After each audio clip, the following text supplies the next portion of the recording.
আসসালামু আলাইকুম।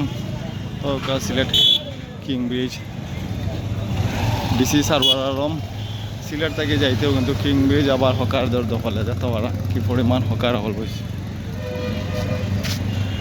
আবার কিন্তু সিলেট কিং ব্রিজও সেম আগের মতো হকার, ওনাদের কিন্তু হকার মুক্ত আছিল, অনেক সুন্দর লাগতো কিং ব্রিজটা। এমন আবার দরকার সপ্তাহ দুনিয়ার এমন কিছু নাই কেন আপনি পাইতাম। এখনও কিন্তু সকাল টাইম, সকাল দরকা 11টা 12টা আমার বিকাল হইলে কি পরিমাণ হকার লাম্ব চিন্তা চিন্তা করে দেন কি পরিমাণ হকার লাম্ব। কিং ব্রিজ একদম জাম হইব।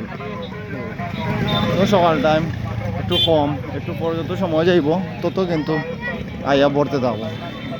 একটা জায়গাও খালি নাই, সপ্তাহ আছে এখানে আমাদের সপ্তাহ বিক্রি হয়। যা সিলেট শহরও যা যেসব জিনিস বিক্রি হয় সবচেয়ে বেশি কিন্তু ওখানে হইয়া বিক্রি হয়।